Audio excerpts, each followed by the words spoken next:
All right, so today we're diving into something pretty interesting. Vittore Carpaccio's Legend of St. George paintings. Oh yeah, those are, they're really fascinating. At first glance, you might think, just some old paintings, right?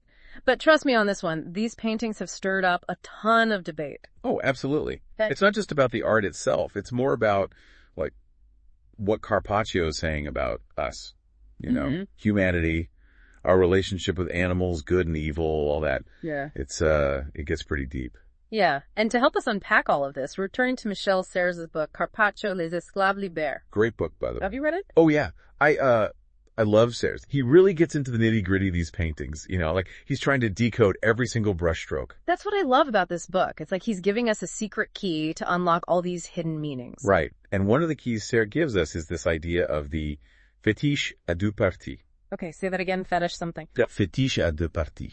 It means fetish with two parts. It's a little complex, but basically it's about this constant battle between the human and the animal parts of ourselves. Ooh, I like that. So it's like that angel on one shoulder, devil on the other kind of thing. Kind of. Yeah. It's more like this constant tug-of-war going on inside us. Like you're trying to be your best self, but then that piece of cake is calling your name. Tell me about it. It's a daily struggle. Exactly. And Carpaccio's paintings, according to Serres, at least they give us this visual representation of that internal struggle. So how does that actually play out in the paintings? Give me an example. Okay, so let's look at the painting of St. George on horseback. The one where he's slaying the dragon. That's the one. Now, it might seem like a simple good versus evil story, but look closer. Okay, I'm looking... What am I looking for? See how even though St. George is clearly more powerful than the dragon, there's this connection between the city in the background and the dragon's violence.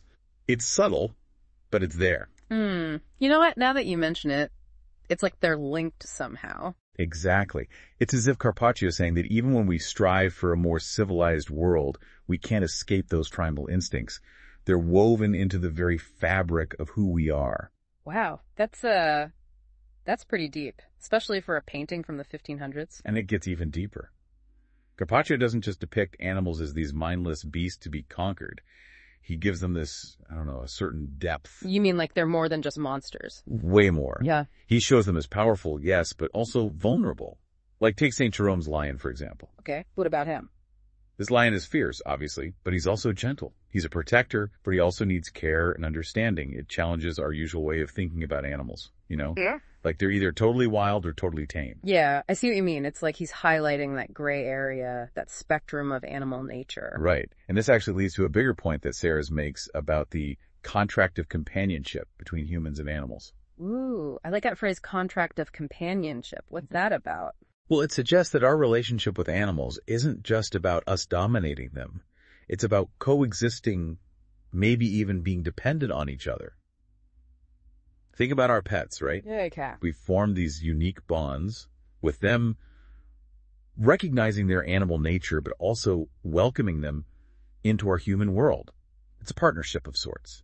So it's not just about conquering the monster inside us, but understanding it. Maybe even accepting it as part of who we are. Now you're getting it. That's a really crucial point.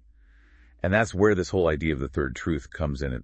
So Serres argues that Carpaccio's work is more nuanced than a simple good versus evil Christian narrative. It's about exploring the complexities of human nature.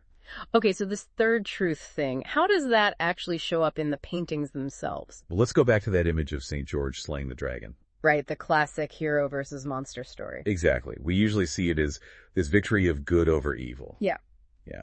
But Serres wants us to look deeper. He's saying it's really about that internal struggle we were talking about, the one that's happening inside each of us. So it's not just about fighting some external dragon. It's about the battle within. That's it. It's like we have this fetish with two parts inside us, too. We're always grappling with these conflicting forces in our own minds and hearts. And Carpaccio was really tapping into some deep stuff back then, especially for the 1500s. Oh, totally. And get this. Serres brings up this other interesting element in the paintings. The pont levis. The what now? The pont levis. It means drawbridge. Okay, I'm not seeing any drawbridges in these paintings yet. Am I missing something? No, it's more of a metaphor.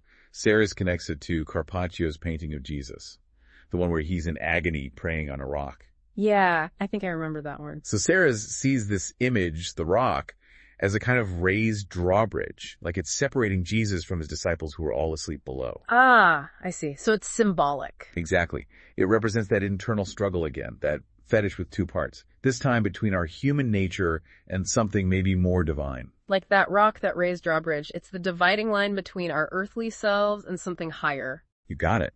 And Serres even has this great quote about it. He says, "No, I no longer recognize within myself a beast that awakens and growls, but men who are still sleeping." Powerful stuff. Wow. Yeah, so it's not about getting rid of our animal nature entirely. It's more like we have to, wake up to this other side of ourselves, reach for that drawbridge. Exactly. It's about recognizing both sides and the tension between them, figuring out how to bridge that gap ourselves. That's a lot to think about. Okay, let's zoom out for a second. We've gone pretty deep into the metaphors here. The fetish with two parts, the drawbridge. But for those of us who aren't art scholars, what's the takeaway? How does this apply to our lives? That's the million-dollar question, right? Yeah. But I think one of the coolest things about Serres' analysis is that it gives us a new way of seeing things, ourselves, the world around us even. So it's not just about some old paintings. Not at all. It's about understanding human nature. And for me, there are two big takeaways here. Okay, lay it on me. First, Serres is saying that we're all part of this, I don't know how to put it, this collective body. We're all dealing with these inner struggles, this fetish with two parts. Recognizing the complexity in ourselves and in others is huge. So instead of just seeing things in black and white, good versus evil, it's more about understanding the nuances. Exactly. And then the second takeaway, it kind of goes hand in hand with the first Carpaccio, through Serres' eyes at least, is reminding us that finding peace isn't just about defeating some external enemy. Or taming that beast inside us. Right. It's about accepting those complexities, both within ourselves and in the world. Yeah. It's about understanding and accepting those things that make us human, even the messy parts. It's about embracing the whole messy tapestry of humanity. Yeah. Even the parts that make us uncomfortable. Absolutely. And that's what makes these paintings so relevant to us even now. They're like this mirror reflecting back our own anxieties, our desires for peace and connection, even our struggles to make sense of it all, you know? Especially now, when things feel so chaotic, so divided. It's like Carpaccio through Serres is urging us to look past all that, to see that shared humanity that connects us all. It's such an important message for our times. We've covered a lot of ground here. The fetish with two parts, the hominization of animals, the third truth, the pont levis. It's a lot to wrap your head around. It is a lot. And honestly, this is just scratching the surface. Think of this deep dive as a starting point, an appetizer. A little taste to whet the appetite. Right. There's so much more to discover in Carpaccio's work and in Serres' interpretation of it. Exactly. It's like we've given you a glimpse into this amazing world, but now it's up to you to go explore it for yourself. And that's the beauty of it. It's not just about passively listening and absorbing. It's about actively engaging with these ideas, questioning them, making them your own. It's about seeing the world through new eyes. Exactly. And ultimately, it's about becoming more aware, more insightful, more compassionate. And that brings us to our final thought, something for everyone to consider. We've been talking about this idea of the collective body, right? Recognizing that we're all connected in this web of being. Mm-hmm. But it begs the question, if we really believe that, if we truly see ourselves as part of this interconnected whole whole, how does that change how we treat each other? It's like you're saying, okay, so now what? Now that you see the connections, what are you going to do with that knowledge? Yes. How can we create a more peaceful world? A more humane world? And not just by fighting some external enemy, but by understanding and accepting those inner struggles, those things that connect us on a deeper level. It's a question that feels especially urgent today, don't you think? It certainly does, and it's a question that probably doesn't have an easy answer. But maybe that's the point. Maybe Carpaccio and Serres are challenging us to sit with that discomfort, to embrace the complexity, and to find our own ways of bridging those divides. Maybe that's the first step. Well, there you have it. Our deep dive into the world of Carpaccio with a little help from Michel Serres. Hopefully this has sparked your curiosity, giving you something to think about. But remember, this is just the beginning. Go check out the paintings for yourself. Read Serres' book, Carpaccio, les esclaves libérés. And most importantly, keep asking those questions. Happy exploring. And on that note, until next time.